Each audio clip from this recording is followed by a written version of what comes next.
మాది దోర్నాల మండలం నల్లగుంట్ల విలేజ్. మేము నల్లగుంట్ల నుంచి ఈరోజు 100 బస్తాలు మిర్చి తీసుకొచ్చాం. ఈరోజు బ్యాడీ రకాలు వచ్చేసి గతంలో 16 నుంచి 18,000 పడుతున్న బ్యాడీ రకాలు వచ్చేసి ఈరోజు 8,000 నుంచి 9,000 పడుతున్నాయి. ప్రభుత్వం ఇచ్చిన స్టేట్మెంట్ ప్రకారం 11,781 రూపాయలు మద్దతు ధర అని ప్రకటించింది. మరి మద్దతు ధర ఎక్కడా కనిపించట్లేదు ఈ యార్డ్లో ఈరోజు. మరీ దారుణంగా రైతులు అసలు 7,000, 8,000 తాల్ మిరగాయల రేటుకు కూడా మంచి మిరగాయలు కూడా కొనట్లేదండి. మరి ఈ మిరగాయలు ఇవన్నీ చూస్తున్న అధికారులు ఎలా పట్టించుకోవట్లేదు. రైతుల మీద తీసుకునే అసలు ఈ చర్య మరి ఎక్కడ తీసుకుంటారో, ఎక్కడ మద్దతు ధర ప్రకటించారో, మరి ఎవరికి దళారులకు ఇచ్చారో, రైతులకు ఇచ్చారో ఎవరికి అర్థం కావట్లేదండి. తేమ శాతం ఉన్న కాయలు కానీ ఫుల్ ప్యాకింగ్ ఉన్న కాయలు కూడా 10,000, 11,000 కూడా పడట్లేదండి. మరీ తేమ ఉండి కొంచెం లైట్గా తేమ పాల తగులితే 8,000, 9,000, అసలు 7,000 వాళ్ళ ఇష్టానుసారంగా వాళ్ళ అవసరానికి అనుకూలంగా 5,000, 6,000, 7,000 కూడా అడుగుతున్నారండి. తాలుగాయలు వచ్చేసి నిన్నటి వరకు 8,000 రూపాయలు అమ్మిన తాలుగాయలు ఈరోజు 4,000, 3,000 అడుగుతున్నారండి. మరి ఇంత దారుణంగా అసలు 8,000 రూపాయలు మిరగాయలు అమ్మడం, 8,000 రూపాయలు మిరగాయలు అమ్మితే ప్రతి రైతు ఆత్మహత్య చేసుకునే అవకాశం వస్తుందండి. ప్రతి ఎకరాకు, ఒక ఎకరాకు వచ్చేసి 2 లక్షల రూపాయలు పెట్టుబడి పెట్టామండి మేము. మరి అధికారులు ఈరోజు మద్దతు ధర ప్రకటించిన అధికారులు ఎటుపోయారో అర్థం కావట్లేదు. మార్కెట్లో పనిచేసే అధికారులు, గవర్నమెంట్ ఆఫీసర్లు కానీ దానికి సంబంధించిన అధికారులు ఎటు మరి దళారులు అసలు ఏం చేస్తున్నారో మాకు అర్థం కావట్లేదండి. ఎక్కడ ఎటువంటి డిస్ప్లే లేదండి, ఎక్కడ ఇటువంటి పర్టికులర్ రేట్ అనేది ఎక్కడా లేదు. వాళ్ళ ఇష్టానుసారంగా 8,000, 9,000, 10,000 అంతకంటే రూపాయి కూడా ఎక్స్ట్రా అమ్మట్లేదండి. గవర్నమెంట్ దీన్ని దృష్టిలో పెట్టుకొని, లేదంటే ఆంధ్రప్రదేశ్లో మిర్చి రైతు ప్రతి రైతుకు ఆత్మహత్య చేసుకునే పరిస్థితి వస్తుంది. దీన్ని మీరు దృష్టిలో పెట్టుకొని ప్రతి రైతుకు న్యాయం చేసేలా చేయండి. 2,000 చిల్లర అవుతుంది ఒక కింటాకు వచ్చేసి. ఇక్కడ వచ్చేసి 8,000 నుంచి 9,000 వస్తుంది. లాస్ట్కు మేము పురుగు మందు సావాల్సి వచ్చే పరిస్థితి ఏర్పడుతుంది. నేను 5 ఎకరాలు వేసా. ఎకరాకు 15 క్వింటాలు వస్తుంది. పెట్టుబడి వచ్చేసి 1,50,000 వస్తుంది ఎకరాకు. మేము ఇంకా వీడికి తెచ్చి ఏం చేయాలో మీరు ఒకసారి పరిస్థితి అర్థం చేసుకోండి. దీన్ని గవర్నమెంట్ కూడా దృష్టిలో పెట్టుకొని ఏం చేయటం లేదు. మద్దతు ధర అంటుంటే ఎవరికి చెప్పకుండా ఊరికే పేపర్ ప్రకటన ఇవ్వటము, వెళ్ళిపోవటము.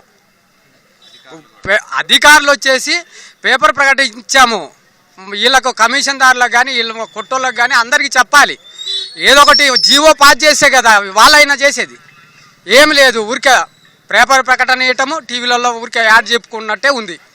యాడ్ చెప్పినట్టే కానీ వేరేది ఏం లేదు. ఇది అంటే నిన్న రైతులు ఆందోళన చెందారు. వాళ్ళు దానికి ముఖ్యమైన కారణం ఏంటంటే, మనకి లాస్ట్ 20 days ట్రెండ్ కనుక మనం అబ్జర్వ్ చేస్తే మనకి రేట్ అనేది కొంచెం తగ్గిందండి. సో మ్యాక్సిమం లెవెల్ ఏదైతే తగ్గిందో ఒక 500 వరకు మనకి డిఫరెన్స్ అయితే కనిపిస్తుంది. సో దీనికి ముఖ్యంగా కారణాలు ఏంటి అంటే, మనకి ఇప్పుడు సెకండ్ పిక్ ఏదైతే ఉన్నదో అది లాస్ట్ ఫేజ్లో ఉన్నదండి. సో అది క్వాలిటీ లేదనేది మనకి మనం అబ్జర్వ్ చేస్తే మార్కెట్లో కూడా చూస్తే క్వాలిటీ లేదని చెప్తున్నారు. సో దానివల్ల దానికి క్వాలిటీ ఎప్పుడైతే ఉండదో డిమాండ్ కూడా తగ్గుతుంది. యాజ్ అ రిజల్ట్ మనకి ఎక్స్పోర్ట్ కొంచెం తగ్గుతుంది. ఎందుకంటే మార్కెట్ మొత్తం కూడా డిమాండ్ అండ్ సప్లై మీదే నడుస్తుందండి. సో మనకి ఎప్పుడైతే క్వాలిటీ పడిపోయి డిమాండ్ తగ్గుతుందో దాని మీద ఎక్స్పోర్ట్ మీద కూడా ఎఫెక్ట్ పడుతుంది. సో క్వాలిటీ అనేది ఎప్పటికప్పుడు మనం చెక్ చేస్తూనే ఉంటామండి. బీట్ ట్రేడర్స్ లేకపోయినా మనం కూడా, మన స్టాఫ్ కూడా వెళ్ళి ఎప్పటికప్పుడు వాళ్ళ ఎక్స్పీరియన్స్ బట్టి ఎలా ఉంది, తేమ ఎంత శాతం ఉన్నది అనేది కూడా వాళ్ళు రెగ్యులర్గా చెక్ చేసే మనకి చెప్పడం జరుగుతుందండి. అట్ ద సేమ్ టైం మనకి ఇయర్ ఎండ్ కాబట్టి, ఇది కూడా ఫైనాన్షియల్ ఇయర్ ఎండ్ కాబట్టి అది కూడా మార్కెట్ మీద ప్రభావం చూపిస్తుంది. అదే కాకుండా మనకి కర్ణాటక నుంచి అరైవల్స్ ఎక్కువ వస్తున్నాయి.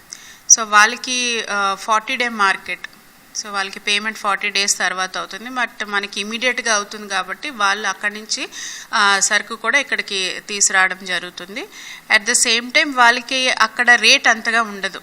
సో మన మార్కెట్లో మంచి రేట్ ఉంటుంది కాబట్టి బ్యాడ్గా కాకపోయినా, లేకపోతే 5531 వీటిని కూడా ఇక్కడికి తీసుకురావడం జరుగుతుంది. సో దీనివల్ల మనకి మార్కెట్ రేట్ అనేది డెఫినెట్గా ఎఫెక్ట్ అవుతుంది. అంటే కేంద్ర ప్రభుత్వం ఏదైతే ఈ 11,781 ఏదైతే ప్రకటించారో, సో దానికి గైడ్ లైన్స్ ఇష్యూ చేస్తారు. ఆ గైడ్ లైన్స్ ఫాలో అవడానికి మనకి first of all data collect చేయమన్నారు ఫార్మర్స్ దగ్గర. వాళ్ళ యొక్క ఆధారు, ప్లస్ వాళ్ళ పేరు, వాళ్ళు ఏ గ్రామానికి చెందినవారు, ఎన్ని బస్తాలు వాళ్ళు అమ్ముకున్నారు అనే డీటెయిల్స్ మనం సేకరించాలి. సో ఇది ఇస్తే కనుక అది నెక్స్ట్ స్టెప్కి సులువు అవుతుంది. ఎందుకంటే వాళ్ళ ఇన్ఫర్మేషన్ లేకుండా గవర్నమెంట్ ఏ పాలసీ కూడా వాళ్ళ అకౌంట్లో క్రెడిట్ చేయడానికి కుదరదు. సో వాళ్ళ ఇన్ఫర్మేషన్ December 1 నుంచి May 9 వరకు ఎప్పుడైతే ఈ మిర్చి సీజన్ నడుస్తుందో వాళ్ళ యొక్క ఇన్ఫర్మేషన్ మేము గ్యాదర్ చేస్తున్నాము. వాళ్ళ యొక్క ఆధార్ పర్సనల్ డీటెయిల్స్ కూడా మేము ఆల్మోస్ట్ ఫెబ్ ఎండ్ వరకు ఆల్మోస్ట్ అంత ఇన్ఫర్మేషన్ కలెక్ట్ చేసి ఇచ్చున్నాము. కొత్తగా మార్చి నుంచి కూడా ఇంకా యాక్యురేట్గా అంటే క్వాలిటీ ఆఫ్ ఇన్ఫర్మేషన్ గ్యాదరింగ్ ఏదైతే పెరగాలని చెప్పి మనం Form 2 ఏదైతే తీసుకుంటాం అందులో కూడా రైతుల దగ్గర వాళ్ళ పేరు, ఆధార్ కూడా తీసుకున్నాం. సో దట్ మనకి డేటా యాక్యురసీ అనేది పెరుగుతుంది. ఈ రోజు అయితే మనకి చూసుకుంటే మనకి నిన్నట్లాగే ఉందండి, ధర పెద్దగా మనకి డిఫరెన్స్ అయితే కనిపించట్లేదు. సో నిన్న కూడా తేజ మనకి 13,300 ఉంది సుమారుగా. అండ్ నెక్స్ట్ నంబర్ 5 13,200 ఉంది. అలాగే బ్యాడిగా 355 అది 13,000 వరకు ఉందండి. సో మనకి మార్పు అంటే పెద్దగా లేదు, నిన్నట్లాగే రేట్స్ మాత్రం నిన్నట్లాగే ఉన్నాయి. అంటే ఎగుమతులు అంటే కొంచెం తగ్గాయి, క్వాలిటీ అనేది డెఫినెట్గా తగ్గింది. క్వాలిటీ కూడా ముందరితో పోలిస్తే మీరు సంక్రాంతి ఆ టైంలో చూస్తే కనుక ఆ ఫస్ట్ పిక్ మీద ఇప్పుడు సెకండ్ పిక్ లాస్ట్ ఫేజ్లో ఉంది కాబట్టి క్వాలిటీ అయితే డెఫినెట్గా తగ్గింది. అది మనకి ట్రేడర్స్ కూడా సైట్ చేస్తున్నారు ఆ రీజను. సో దానివల్ల దానికి రేట్ అనేది ఎంతైతే మనం ఎక్కువ పలుకుతుంది అనేది ఉండట్లేదు. సో దానివల్ల అది డెఫినెట్గా ట్రేడ్ మీద మనకి ఎక్స్పోర్ట్ ట్రేడ్ మీద ప్రభావం చూపిస్తుంది. కోల్డ్ స్టోరేజ్లు మనకి 32 వరకు ఉన్నాయండి. జిఎంసీ అదే గుంటూరు ఏఎంసీ పరిధిలోని మనకి 32 కోల్డ్ స్టోరేజ్లు ఉన్నాయండి. అందులో మొత్తం మనకి 7,24,965 బ్యాగ్స్ స్టోరేజ్లో ఉన్నాయండి.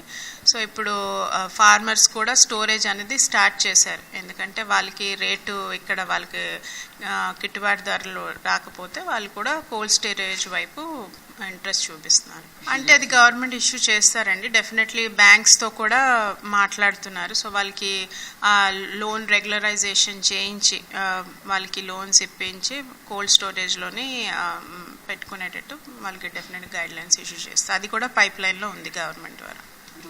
అవునవునండి. సో అదైతే మనము కొంచెం మార్కెట్ని అబ్జర్వ్ చేయాలి, ఇమీడియట్గా ఏ కన్క్లూజన్కి రాలేము.